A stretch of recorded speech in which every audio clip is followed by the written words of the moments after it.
What is going on, everybody? Welcome to episode 10 of the Coach and the Couch Potato. As always, I'm Jeremy the Couch Potato. Opposite side of the screen, we got Coach Slate. What is good, sir? How was the week? Yeah, it's been a good week. 10 episodes, man. That's pretty cool. It's one milestone that we've hit together, man. So that's pretty cool to think about. But the week's been good. Kids are on spring break next week, so I'm excited about that. But yeah, no complaints this way, man. How about yourself? It was a good week. Jaden was home from school for the week, just went back a little bit ago. Uh, and then he gets to go for like 2 days this week, and then they're at Nationals. So Nice. he gets to miss some of that. They get to go to the Pistons Pacers game Wednesday night and sit in a suite. So Oh, yeah, I guess that's what living happens when you make it to Nationals. living their Uh, absolute best life, man. That's yeah, awesome. so a good week.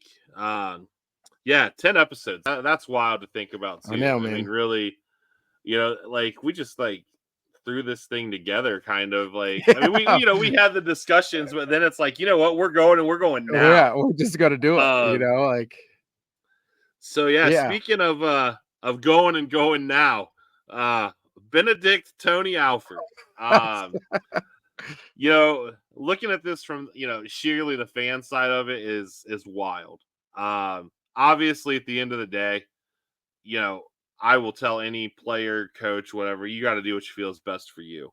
Absolutely. Um, this one is kind of weird though. Obviously, first and foremost, he's the longest tenured coach on the staff.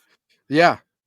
That goes a long way, and obviously, the timing of this whole thing. You're in spring ball. The guys are on their spring break, and you dip out almost like the thief in the middle of the night. Yeah. Um, and obviously the third piece to the puzzle is where he's going, and he's Yep. going up north. Oh my You know, gosh, man. so yeah, I mean, as far as from the coach speak side of it, Yeah. when you're staring down that type of decision, you've been in spots before, when you made the move to leave Pleasant, come back to Harding, you Yeah. know, what's the train of thought? Yeah. Oh man.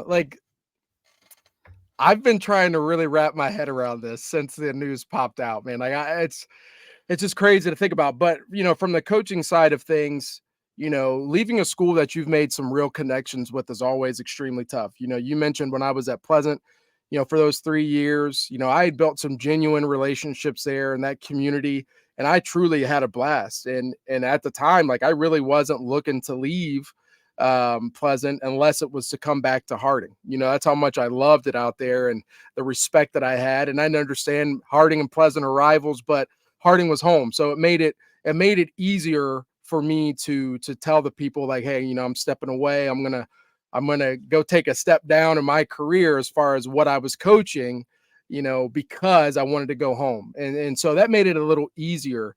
Even now, where I'm at in my career, and I'm sure whoever's listening to this, most of you guys know, I actually recently stepped down from almost said Pleasant, from Findlay as a defensive coordinator, and accepted a job at Olentangy High School. And I'll be teaching in the Olentangy School District as well. So that is like a new rivalry a little bit. We just lost Olentangy Liberty, so there's a chance I could end up there. But it just comes down to that respect thing. Like when I started the interview process of not even the interview process, just with the idea like, hey, I'm going to pursue another job. I had a hard and tough conversation with the head coach and our principal. And, and I let them know like, hey, the wheels are in motion here. If this is offered, like I'm pretty confident I'm going to take it. And that's just a respect side of things. And with this Coach Day and Coach Alford situation, I do feel like there's a little bit of, some hurt feelings, a little bit of pettiness. I'm not behind closed doors, but I just think it comes down to being able to have those tough conversations. And at the end of the day, as a coach, you want to go where you're going to be happy. And if you're not going to be happy where you are now, then that's a good sign that it's time for you to move on. And that's something that from the coach side of things and knowing Coach Alford a little bit, Like, he's a great dude. Like, he is a fantastic guy. Some of the people, on different podcasts were talking about how he was like the father of a lot of the guys on the team. And I can tell you from sitting in meetings with him, the respect that he has, not just with the running backs, but with all the kids, was a very high sense of respect. You know what I mean? Especially when Coach Wilson was there, you would see just random offensive linemen hanging out in Coach Alford's room, and that's not his position group. So there's a lot of respect there for him. And I think that's why you see a lot of the guys that were hurt, that he's stepping away. So from the coach side of things, man, you always got to do what's best. But, from the fan side, from the Buckeye side, it's like, dude, what the hell? Like, you're going to Michigan. Like, it's a tough shot though. So, it's tough to kind of wrap your head around, but here we are, man. Here we For are. sure. A little bit of breaking Coach Slate news there. Yeah. Yeah. Yeah. Obviously, that can't be easy. No. I know how invested you were in Finley. Yeah. But Yeah, to give a man. chance to, Yeah, it's at the end of the day, you got to do what's best for your family. And I know Coach Alford probably feels that he's doing what's best. This decision for me personally was the best for us, closer to home, and financially it made sense as well. And, location, my family's down there, her family's in the area, my brother teaches in the district. So it was just a lot of, good things for us. And so that's what, kind of pushed us that way. And I would believe that Coach Alford probably feels the same. He had a son who was at Dublin Jerome, who recently graduated. And he probably felt, maybe it's time and Columbus had ran its course. But I just wish he would have picked somewhere else, man. I just can't get over it. Yeah, and the timing. I mean, that's the big one for Yeah. me.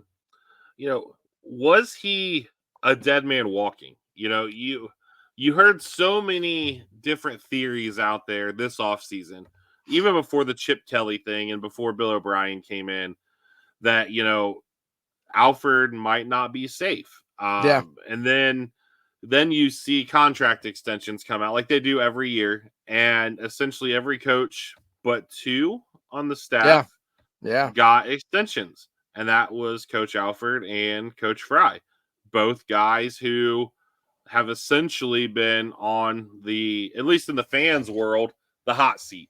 Yeah. And so, if you're in that situation, where you see, oh, hey, Brian Hartline just got another year out to do his deal and more money. Yeah. How do you take that as a coach? Yeah. Gosh, it would be hard not to take it personal. I'm just going to be extremely honest. As a head coach, you're forced to make some tough decisions. My last year at Harding, I had one of the toughest decisions to ever make. And, that was going to hurt one of my closest friends. And like, it's extremely tough. But at the end of the day, you feel you got to do what's best for the kids. And there's nothing that comes above that. And so the fact that he didn't get a contract extension, like, he was almost basically what some would say a lame duck coach. Like, if I didn't get this extension, there's a pretty good chance, like, if I don't knock my recruiting and get all these 5 stars, if I don't hit that out of the park, and if Quinshawn and Trey don't rush for 1,000 yards apiece, like, I might be out of here. So now I got to go look for that guarantee. And so that side of the coaching, that side of all of this is extremely difficult from the head coach side. And then as the coach, when you are in that position where you feel that pressure, it's like, well, I'm going to go where I can be safe. What is the safest thing for me? And so if I'm going to be the lame duck coach here, but I know that I can go to X, Y, and Z school, get paid around the same amount of money. It's a lateral move, but I'm guaranteed 3 or 4 more years. You got to really weigh that option. Now, if this was Kentucky that he was going to, none of us would care. None of us would be upset. We would understand exactly why he's doing it. But just the fact that it's Michigan, it's like, you really must have wanted to get out of there. So that's why I think, like, there's just more to it. And that's where I think coaches, man, we just got to get our egos out of the way. The egos, man, they just need to be thrown in the trash and understand why you're there, man. Because that can be the detriment of so many great coaches. It's just egos, man. Just can't get out of your own way. So yeah, that's that. I think that's a side of it, the coaching side of things that it's the side that nobody likes. I'll just be honest with you. Every coach hates that side of things. So I think that's just kind of where Coach Alford was, man. Yeah, I mean, ultimately, the success of a coach comes down to two things: recruiting and development. Yep. Um, recruiting we'll hit on. I did some pretty decent Yeah. homework. Yeah. But on development, so let's just look at a guy that's on the roster right now. Mm-hmm. Travion Henderson's the highest ranked recruit Alfred ever got. Yep. Freshman year, lights out. Yeah. Everything we thought he was going to be, and then some. Now, Yeah. granted, sophomore year, junior year, he had some injuries, Mm-hmm. and that's a whole nother conversation. But on the field, he, to me, again, just watching, from the TV camera point of view, Mm-hmm. has looked tentative, has looked almost apprehensive to find the hole or hit the hole. He's the type of kid, he needs to hit the hole and go. Yeah. Obviously he's not going to, be a bully between the tackles or anything like that. Do you think Travion has developed the way that he hoped to have, or is that part of the reason he came back?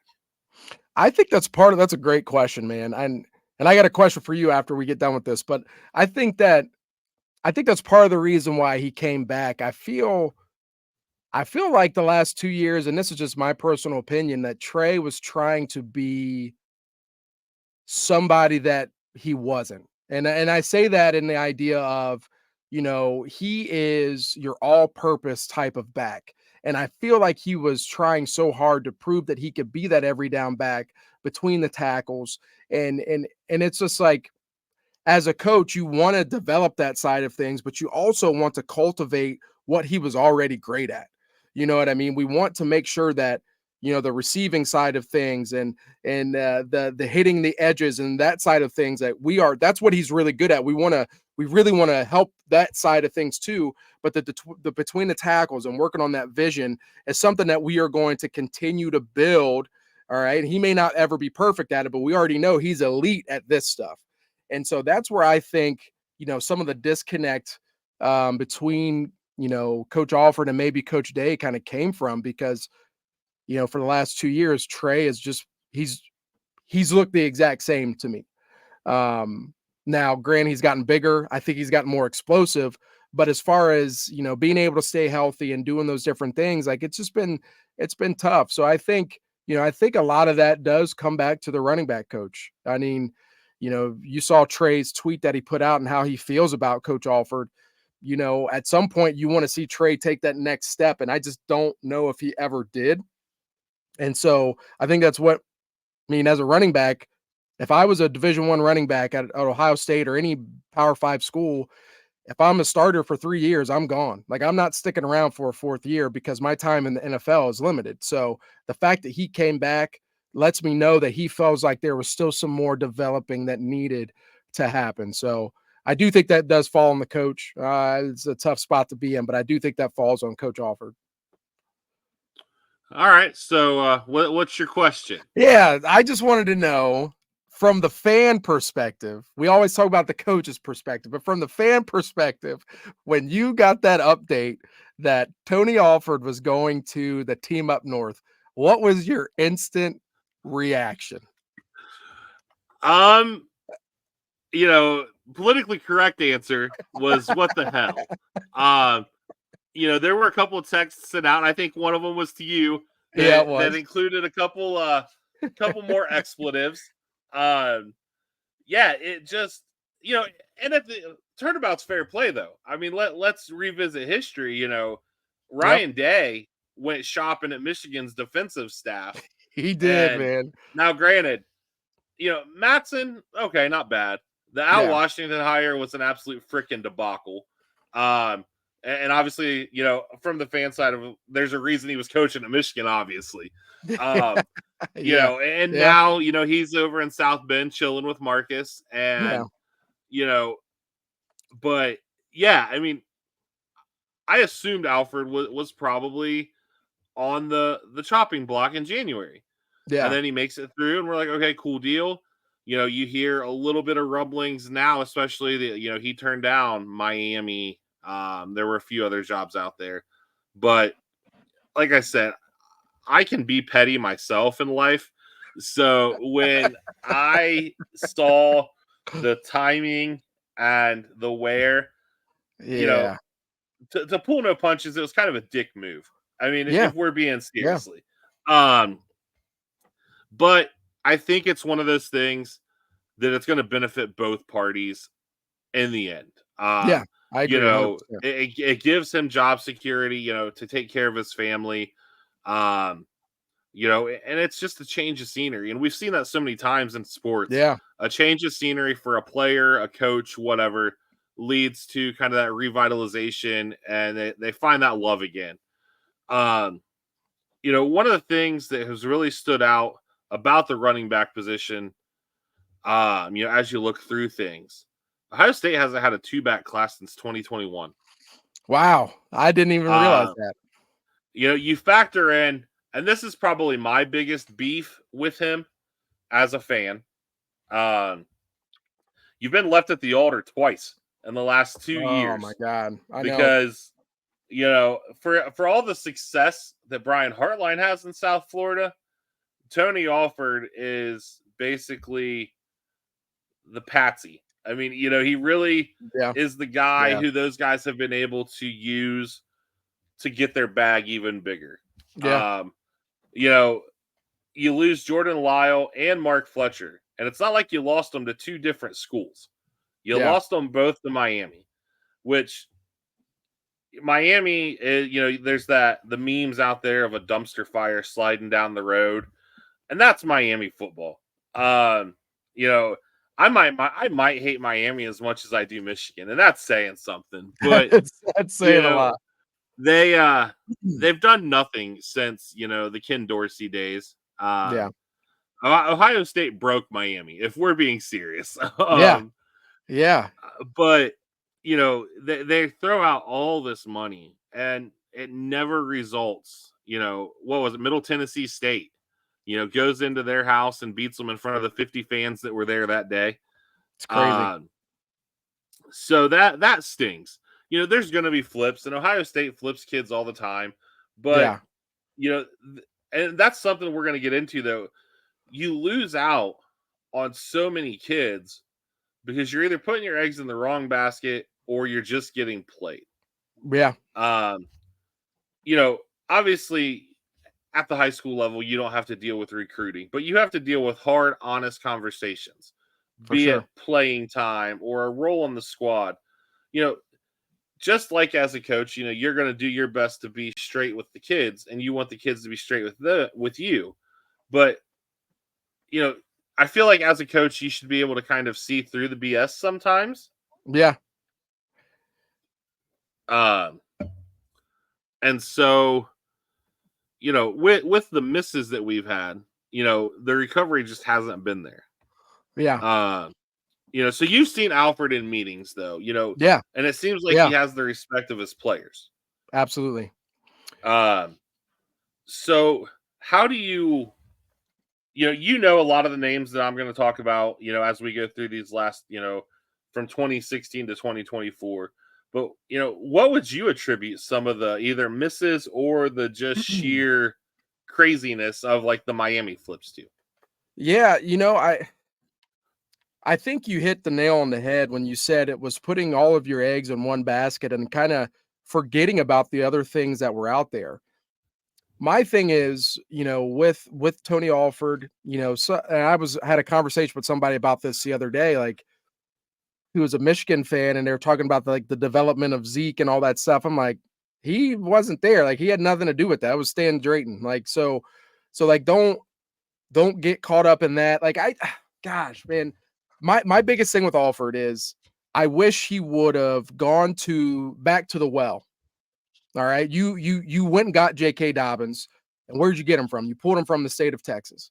So why would you not continue to make that your where you're finding that success? Like, I would have really hit the Midwest and I would have gone to Texas. And I totally get it. You want to go to Florida, you want to get those elite talents, and I totally get it. But you can't do that at the sacrifice of a Jordan Marshall, at the sacrifice of, some of these guys that are in the Midwest that are mid to high 4 stars that are very good. And then when you miss or those guys screw you from down south, well, now you're trying to get back in and they're like, nah, buddy, it's too late. You know what I mean? And to me, that's a relationship thing. I will give Larry Johnson some credit. I know Larry Johnson's had some misses, and I understand that. But when he goes back and tries to get back in with those big time recruits, like he's able to make some headway because the relationships seem to be very genuine, right? And so like I just think of a Jordan Marshall, like he's going to the team up north and he's in our backyard. Like how does that happen? He's a top back, and maybe he's not a Buckeye fan. Maybe he always wanted to go to Michigan. I don't know that, but I do know based on some of the things that I've read, like he never felt like he was a priority to Ohio State. And like that's where I get frustrated, is that we haven't had that success at the running back, in South Florida, but we've had success in Texas and in the Midwest. So why not continue to go back to that well? You know what I mean? Yeah, recruit those South Florida guys, man. But if you're missing and they're leaving you at the altar, like you said, like you've got to look at yourself in the mirror and say, okay, what can I do different? How can I attack this differently? And I think, obviously this year, they got James Peoples, and I think James Peoples is very good. I think he's a stud. I think he's going to be a very good running back for us. But look where he's coming from. Those kids now know, like those kids in Texas, they've seen it. They've seen JK go up there and have the utmost success and trust, and he became a I think it was a first round draft pick or a second round draft pick, something like that. You know what I mean? Like why not go back to that well more? That's where it kind of frustrates me with Coach Alford. But I'm just a high school coach. I don't know anything about that, but gosh, it is tough as a fan to sit back and see us miss on those big name guys, and then we feel like, okay, well, we've got to settle. Like that just doesn't go over well in recruiting. And I feel like it allows other teams to negatively recruit against Ohio State because, hey, they never made you a priority and now they're trying to get back in. Like, are you really going to try to go there? So, I think just some of that stuff caught up with them, man. And so I think that's where Coach Alford kind of ran into a lot of his trouble. Yeah, so you hit on Jordan Marshall, and I'm yet to find a Michigan fan that will give me an honest answer on this question. For a year, Michigan fans have dunked on Tony Alford and Ohio State because they got Jordan Marshall. Yep. And now Michigan fans want to dunk on Ohio State because they got Tony Alford. Yeah. You can't have it both ways, guys. No. So yeah, looking back, so like you said, it was 2015 when the infamous Stan Drayton exit 2 days after Mike Weber signs happened. Yeah. So that's a whole nother. We'll touch on that here in a minute. So 2016, we bring in all-purpose back number 2 in the country, which was essentially a slot wide receiver and H-back in DeMario McCall. Yeah, and he got moved to corner at one point too. Right. Now DJ Burns loves DeMario McCall still to this day. So yeah, he'll tell you that wasn't a miss. But and also in that class you had running back 7, Antonio Williams, who I thought was going to be good. I thought he was too. He was at North Carolina. At North Carolina. So okay, 2016 we're 0 for 2. 2017 we bring in one back, all-purpose back, number 2 in the country, J.K. Dobbins. Nothing bad to say. J.K. was great in his time here. I hope to hell that his knees get right so he can have some resemblance of an NFL career. Yeah. 2018, you go running back 4, Brian Sneed. Crazy talent. Yeah. But did not work out here or really anywhere. Yep. And then you brought in all-purpose back 2, Jalen Gill. Again, a wide receiver. Yeah. Who I believe was suspended before he even stepped foot on campus, and then transferred to Boston College. And then I think he's at Fresno. I think he might still have a year of eligibility somehow. Somehow, yeah. Crazy athlete, though. Oh, stud athlete. 2019, running back 17, Marcus Crawley, medical retirement. Yep. And then linebacker, Steel Chambers. So Yeah. 0 for 2. 2020. Now, this is where you start to see the relationship demise, we'll call Yeah. it. You ended up with running back 29, Mayan Williams. And Mayan, born and bred Ohio kid, was a good running back, a great Buckeye. Yeah. Um, and then you did end up with the 22nd running back in that class. You originally came to play linebacker in Chip Trayanum. Yeah. But you missed out on Jalen Knighton, who, by all Wow. accounts, was committed at one point. And the bigger miss is you let Bijan Robinson walk out the door. Oh man. So, Oh man. Oh shit. Bijan being a Texas kid, Yeah. Yeah. and so that's where you start to see things start to really go off the rails. Yeah. You right the ship in 21. You bring Trey in as the number 1 back in the country, and you bring in running back 7, Evan Pryor. Yeah. Now Evan Pryor did have the knee injury, but is going to go ball at Cincinnati because Evan Yeah. Pryor is good. He's very good. 2022, you bring in Dallin Hayden, running back 19. The kid's got potential. He's looked good. So we'll hold out, judgment there. 2023, your recruiting class was 0 running backs. Yeah. Because you missed out on Justice Haynes, Fletcher. I can't think of his first name now. Mark Fletcher.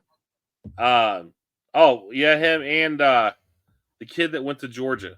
And then Richard Young. So you lost 2 guys to Alabama, who were the number 3 and number 7 running backs. Yeah. And it was Fletcher, and then was it Kendall Milton?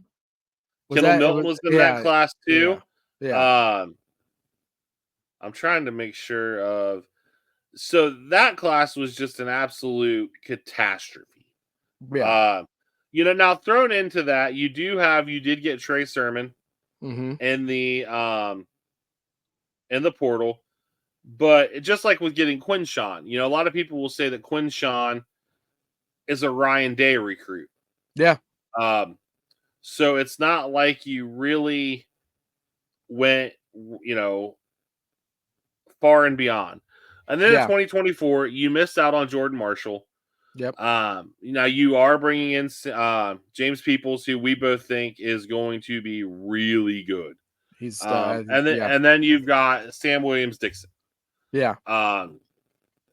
So you've got some guys in there, but when you really look at it, has Tony Alford been as great as we all thought he is?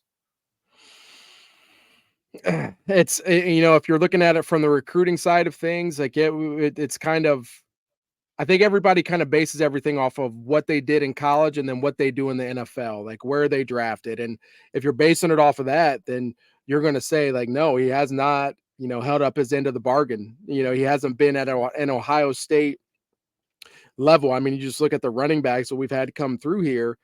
Of those guys, I think JK is really the only one that you would consider right now to be one of like the greats, like one of the top running backs in OSU history.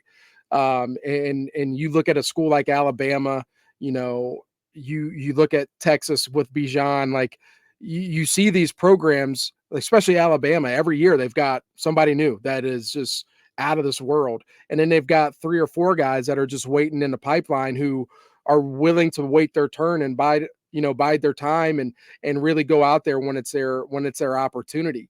And so, you want Ohio State to be at that level all the time at the running back position. And, based off of everything that you just said, it's kind of hard to say that, Coach Alford has kept it at that level. And maybe it was just time for, a fresh face to be in that room, and he needed a change as well. There were reports, that he was not really wanting to be out on the road recruiting, and and that's you're one of the highest paid running back coaches in the country. Like, you better be out there and you better be getting the top guys. So, I don't ever like to bag on a coach, man. You know that. Like, I know how tough it is, man, but if we're holding him to a very high standard as we should, like he hasn't met that standard, that's for sure. And I did leave off Master Teague off the list. That's one Yeah. other thing I looked up. Master Teague was solid. He was solid.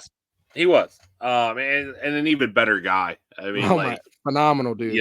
So, again, like character guys and everything, but on the field. So, then the obvious question becomes, where do we go from here? Yeah. It's going to be a challenge to fill this position quickly because most guys don't want to leave in the middle of spring practice. No. Which luckily, with Coach Day being kind of that CEO role right now, we can make do. It seems like there are about 6 names out there that are kind of being circulated. My number one choice broke our hearts and shot us down real quick, and that was Eddie. Yeah. But I think, probably the most seamless transition would be Richard Gillespie from Alabama.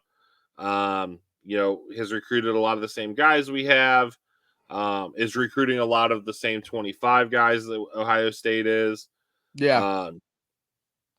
And then probably kind of that next tier of on the probability scale, not necessarily the order I would like to go in. I think you circle back to Stan Drayton. That has been out there. Yeah. And then Dalen McCullough from Notre Dame. Yeah. That one's interesting because his son was committed to OSU for how long? Yeah. And then decommits to go join him at Indiana, but does not go with him to Notre Dame. Yeah. Yeah, that's crazy to think about. Then you get into kind of the 3 Scotty Graham, I don't know why there's not a lot of chatter out there about that. I know that's probably your pick from conversations we've had. Yeah. And then DeMarco Murray is interesting. I if you believe, there are very few guys who I see stuff from and I believe them. Yeah. They say DeMarco's not shutting the door on it. But talk about a dynamic between DeMarco Murray and Chip Kelly. Like, give me the NCAA version of Hard Knocks and give it to me now if that happens. Yeah. For those that don't know, Chip Kelly coached DeMarco Murray on the Eagles, and DeMarco Murray basically went to ownership and said, "I have zero faith in this man as our coach." And then I've also heard. I don't know if Coach Day would want that problem, man. I really don't. I really don't. That's a whole new meaning of catching that smoke. Yeah. And then I've heard Tashard Choice thrown out there. Yeah. Now, that would be right up your wheelhouse because now you're going to Texas. Yeah. I listen. I am a big Tashard Choice fan. It's interesting. Like you said, most people aren't going to leave in the middle of spring, and from a head coach perspective, I don't think this is a job that you need to rush to fill, because you understand that a lot of these guys are going to want to wait until spring ball is over, as most coaches would, out of respect for the head coach. That's why I also think there's some beef between Coach Day and Coach Alford. But I think right now, with people that he has on staff currently, Day wants to stay in that CEO role. They're one coach down. There are people on this staff. One of them is Tim Hinton, who's coached running backs in the past at a very high level, had success coaching the running backs in the past. And so, I think you could get away with having somebody like a Coach Hinton, having a Riley Larkin, who's the offensive program assistant, having people like that kind of head up the running back room for the rest of the spring, with more of a hand from Coach Kelly as well. And so I think they can make do, throughout the rest of spring ball and not really miss a beat at all. And so that side of things, I think Coach Day, like you said, in that CEO role, he's kind of got some freedom. He's kind of got somebody as the offensive coordinator now who can really do it all. So I don't think it's really going to affect us in the short term. Now, go ahead. I was just say, now, this is a massive recruiting month. That is my only That is very true. concern. That is very true. You've got Jordan Davison coming for 4 days. Yeah. And This is a guy. I saw some of his tweets too. He was kind of shocked by all of this. Yeah, and he's a big Tony Alford guy. So guess Big what? Tony Alford guy. Now the team up north suddenly has their foot in with a guy you've been chasing from a program that you are basically jinxed at. Yeah. So, and of those guys, from what I believe, Gillespie's the only guy recruiting him. That's the only program recruiting him.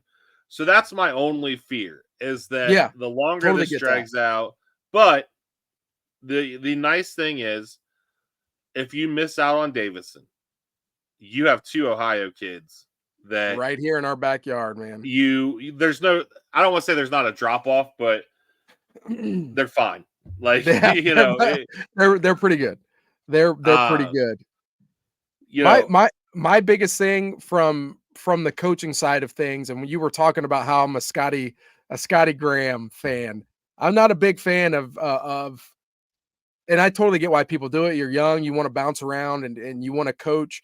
Like the one thing that worries me about Gillespie is that he is an SEC guy. I think he wants to be in the South. I know he coached at North Carolina, but he's a Florida guy, coached at Florida. So I think that may be what he wants to do. And I don't know what his aspirations are.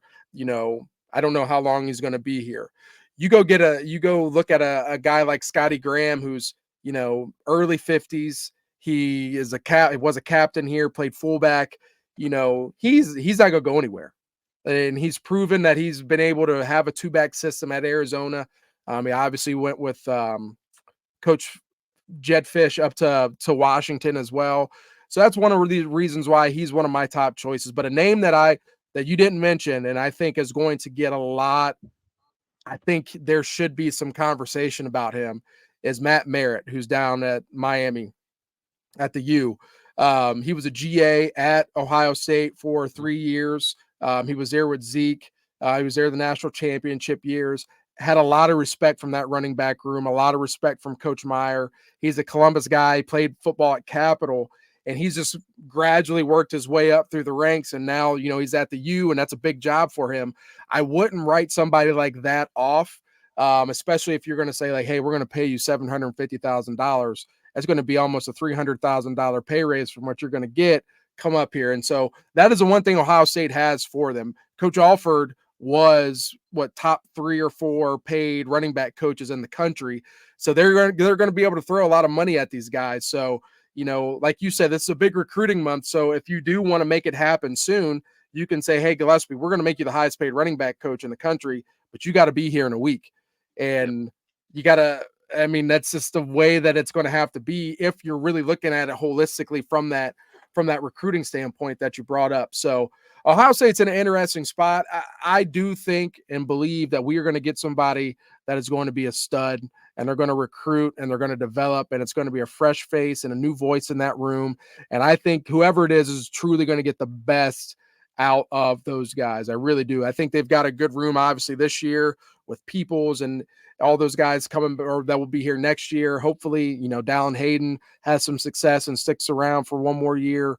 So whoever gets a job is going to be coming into a stacked room, and he's just got to go win those recruits over the Davidsons, the Jacksons, the what's the kid from Cleveland Heights? Marquise, is it Marquise Davis?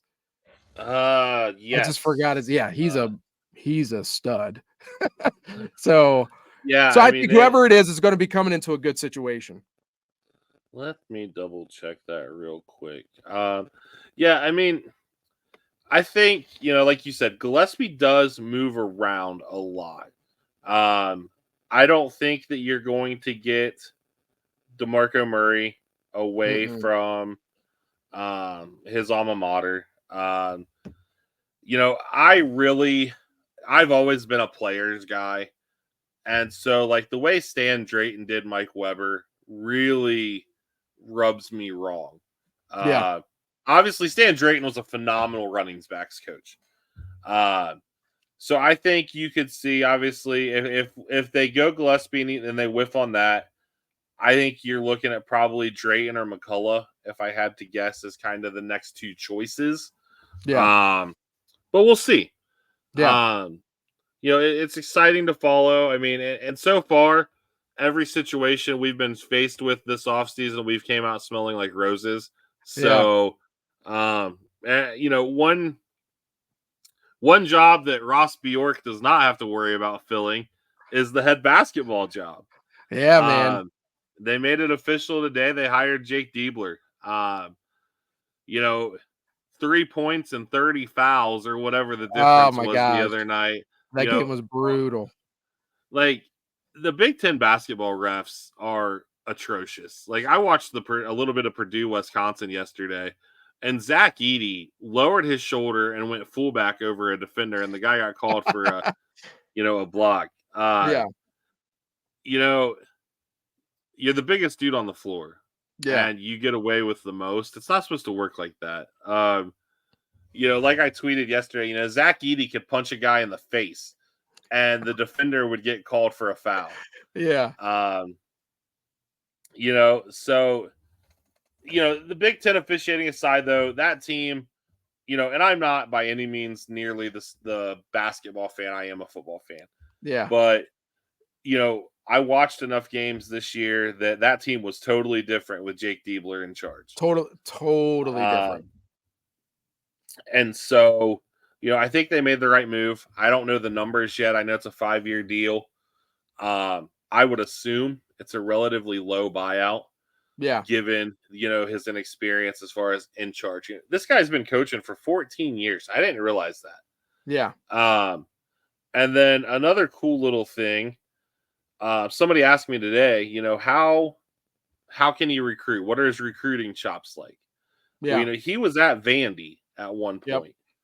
So at Vanderbilt, some of the guys he recruited include Scottie Pippen Jr. I was about to say it's got to be Pippen, son. Saban Lee, Yeah. Aaron Neesmith, and Darius Garland. Yeah. Oh wow. Really? Yeah. Okay. And then you look at his OSU list, and it's Tayson Chatham, Roddy Gale, Devin Royal, Scotty Middleton, Bruce Thornton, Sensabaugh, Akara, Austin Parks, Colin White. I mean, so he's got chops. I hope that he fills his staff with some experienced guys. Yeah. I mean, obviously, I would not be opposed if he went and poached his brother and Greg Oden from Thad Matta, but that'd be great. That would be great. So yeah, that's cool though that it happened that way. Yeah.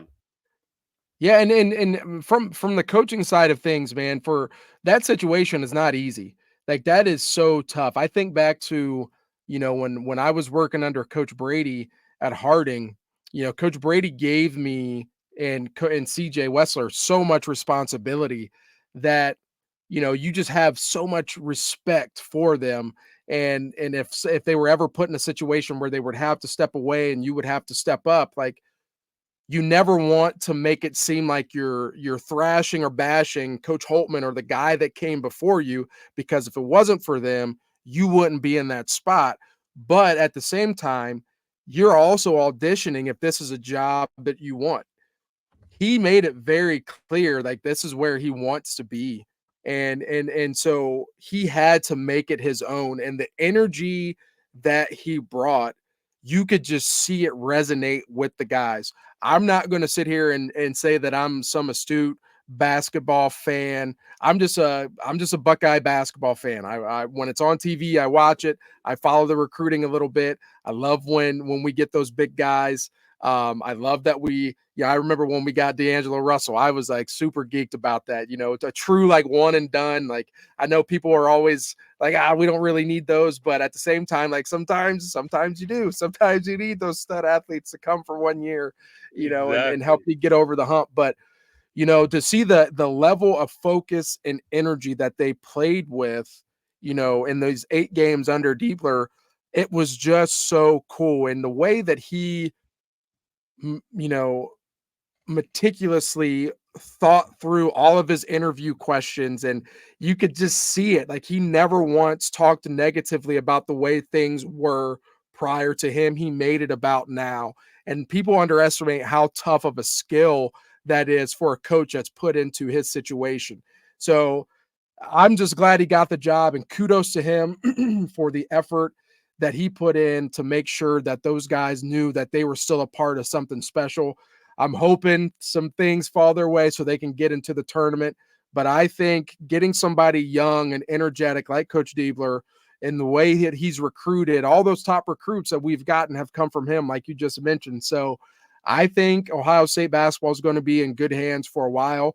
We have to be patient, though. That's a big thing. Like, it will be his first head coaching job. I know he's been coaching for 14, 15 years, but we've got to be patient. If he goes out and we're barely a tournament team next year, like, that's okay. Like, we cannot expect them, or we got to win, 28 games or 25 games. Like, we might just be a 20 to 21 win team like we were this year for the next couple years. The biggest thing will be the energy that he brings and the recruiting that he brings, and how he functions in this NIL world as well. He's going to have to dive head first into that stuff if he wants to be able to keep up with the other guys in the Big Ten and throughout the rest of the country. So I'm pumped for him, man. I will always root for those young guys who take advantage of their opportunities, man. So kudos to him for getting that done. Yeah, for sure. Exciting times.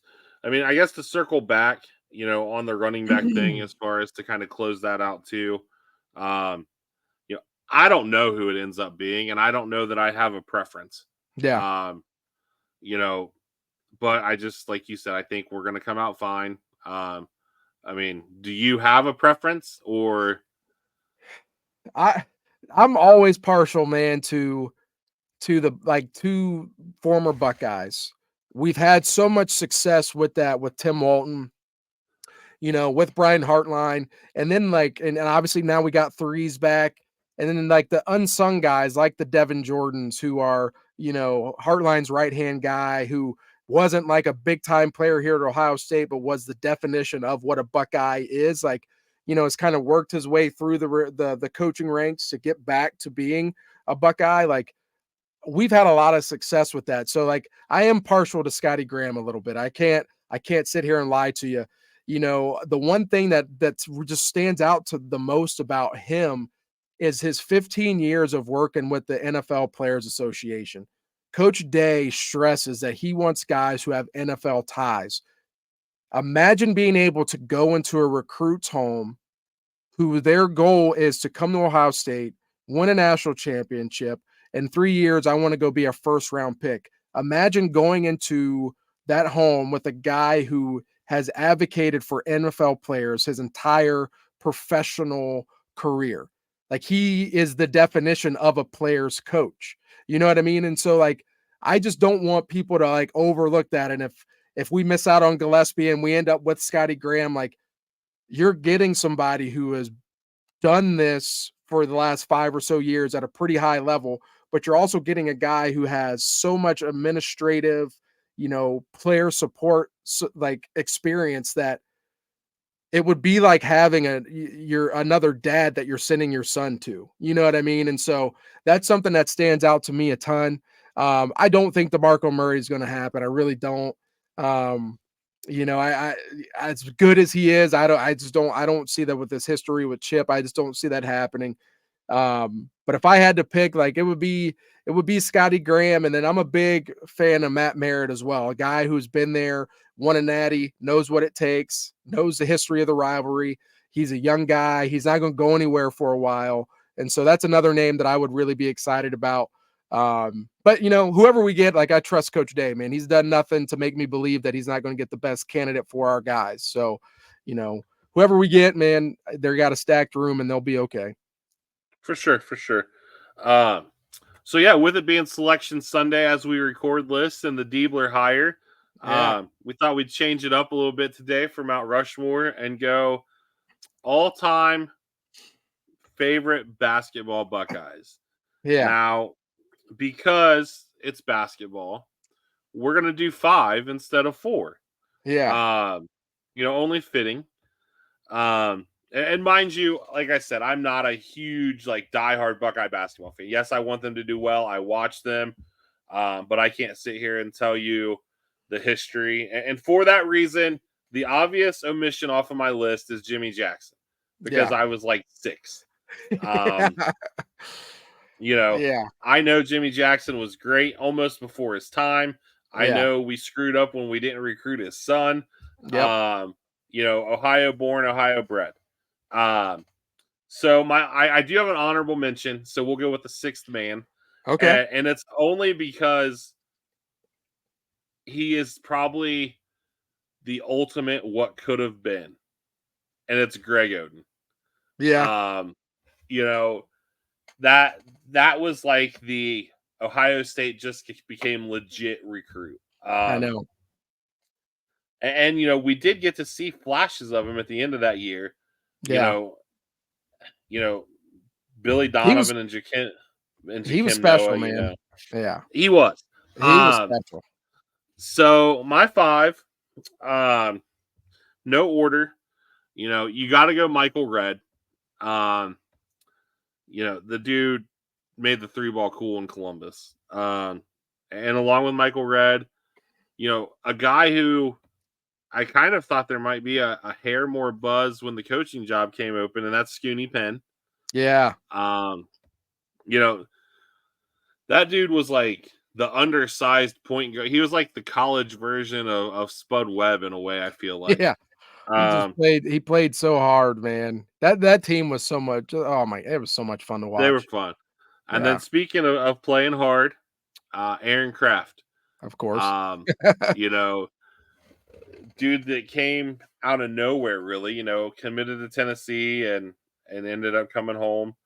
And then Stud football player, by the way. yes, Stud football player. I would have loved to have seen the rumor of him playing safety that final year Yeah. coming true.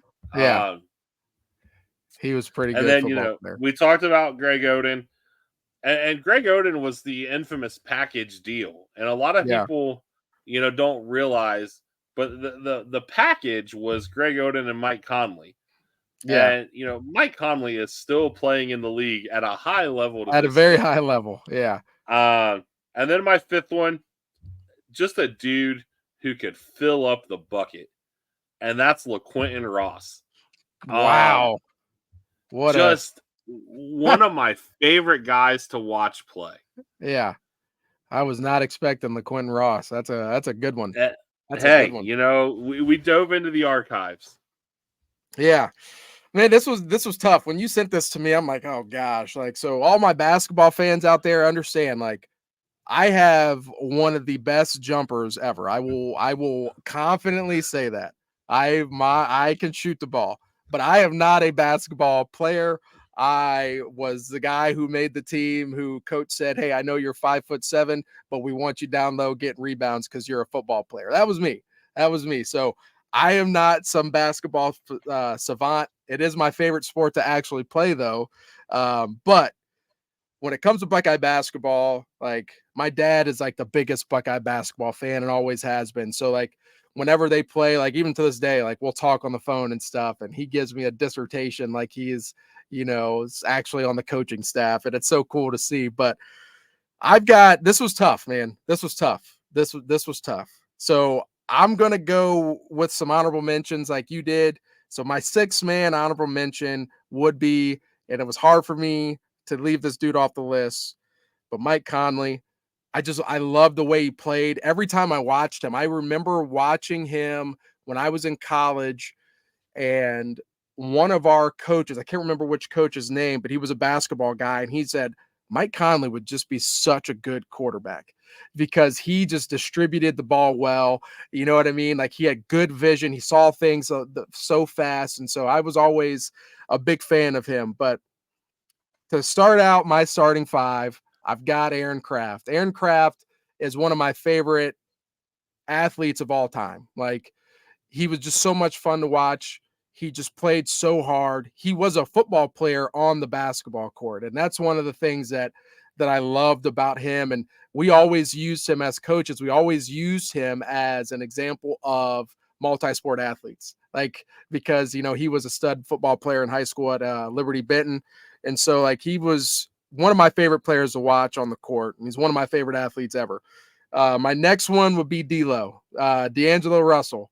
You know, we talked about having those one and dones. Like when we got him, I knew for sure, like he's not going to be here more than 1 year, but he made an impact in that 1 year, man. This just swagger. It just wasn't something that I was used to seeing at Ohio State. You know, when you think about Ohio State, you thought about, you know, those guys who have been here for 3-4 years and have been developed. Like this was a dude that just came in and he could ball. Didn't ever look like he lifted any weight. Still doesn't, right? He still looks skinny, but he's still balling at a high level in the NFL NBA. And I just loved seeing him play. Yeah, he would pull up from anywhere. It reminded me of Corey McDuffie, man. He would just pull up from anywhere. My next one, Michael Redd. That goes without saying. Michael Redd was so much fun to watch. You know, I loved watching him in the NBA. You know, could shoot the lights out of the gym. Like he was a stud. My next one, Scooney. I always will. Anybody who's short and plays at a high level, I will root for them all the time. Scooney was another guy that played so physical. He was so tough. Like just that year, I remember watching. Like I don't know if I missed a game that season, and just to see the success that they had, and you know him kind of being the driving force behind it. Like that was pretty cool to see. And then my last one, I'm gonna give some love to the women's basketball team, and that is Katie Smith. Katie Smith was the first with the Columbus Quest of the ABL, Yep. whatever it was called, was the first professional basketball game that I had ever gone to. My sister was in labor with her first child. I was in 5th grade, and my dad said, well, we're not going to sit around the hospital. We're going to go catch these women play basketball. And we went and watched Columbus Quest play, and I got to see Katie Smith live. Katie Smith, just one of the greatest women's basketball players ever. Like the impact she's had in the WNBA, what she did at Ohio State, like she is an absolute baller that will always be known as, you know, this Hall of Fame caliber player. So I had to throw her in there. I couldn't leave her off of there. And I remember vividly going to watch that Columbus Quest game, man. And my dad was just in awe of her. Like he was always a big fan She of was Katie so Smith. good. She was so good. She was so good. Well, She's then still we got to coaching throw right Kelsey now. Mitchell out there too. I Yeah, mean, I know. Yeah, you could go down the list, man. Columbus Quest, coached by prospect native Brian Agler. Wow. Okay, didn't realize that. Yeah. That's awesome. You know, everybody thinks of, you know, so I mean, I'm pretty sure that most people that are still listening at this point in our journey are locals. Yeah. You know, Prospect is known for baseball, Yeah. but the courts in the park are named for Brian Agler. That's so cool, man. That's so cool. So yeah, that's just a little caveat there. So yeah, you know, Selection Sunday here in about 45 minutes. I would love nothing more than seeing the world get shocked and the Buckeyes get in. Man. You know, I don't really want to have to wait until 9:30 for the NIT show. No. And you know as well as I do, if somebody's going to tear our Mount Rushmores apart, that it's going to be John Ratliff. The Buckeye basketball aficionado. Yeah. Who, you know, if we dive deeper into a basketball episode, he might have to come on. Yeah. And there are, speaking of your jump shot, you know, before we go, I've heard the stories of a staff b-ball game, and Jay Slate and Corey Chapman put on a show. Listen, man, it was one of our best outings that we had. It was pretty entertaining. You know, I hit 2 threes right off the bat. Chat came down, hit a 3. He had a sick, like, no look pass. I don't even know if we won the game. We just blacked out after that point, but it was like the coolest thing ever, man. So yeah, man, Coach Chat, shout out to him, man. We got to get him on here. We got to get him on absolutely. here. We got to get him on there. Talk about the offensive line and give us some bowling tips as well. Oh yeah, he can definitely give us some bowling tips, and you know, Mr. T.Y. Tiger himself. Yeah. So yeah, you know, for this week's shout out, you know, we've kind of hit a couple weeks in a row about the support that we get from the CrossFit community. I want to shout out all you guys that have done, I think it's your CrossFit Open.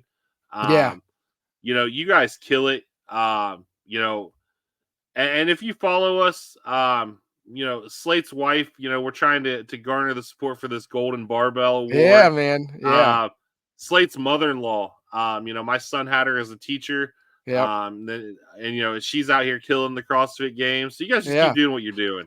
Yeah, man. No, it's pretty cool. Yeah, my wife, we nominated her for this Golden Barbell Award, and there's more than one Coach Slater in our house, man, and it's so cool to see her in action. She truly cares about other success well before hers, and so she was just in her element these last 3 weeks. She's on the brink of qualifying for the next round, so that's big. We got to wait until I think Tuesday or Wednesday to find out, but she's right there, so I'm excited for her, man.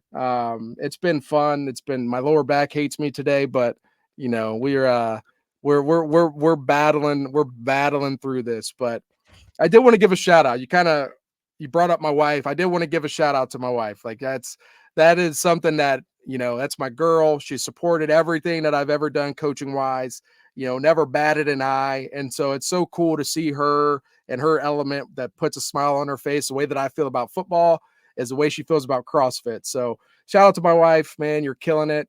I think she's really hot too. So that always helps matters as well. So shout out to my bride though. She's killing the game, man. And at the end of the day, she tolerates you. So, Yeah, she definitely does that that. might be her most glowing achievement. So She shout out definitely Air. does that, man. So yeah, with that said, we will see you guys next week. All right. See you guys.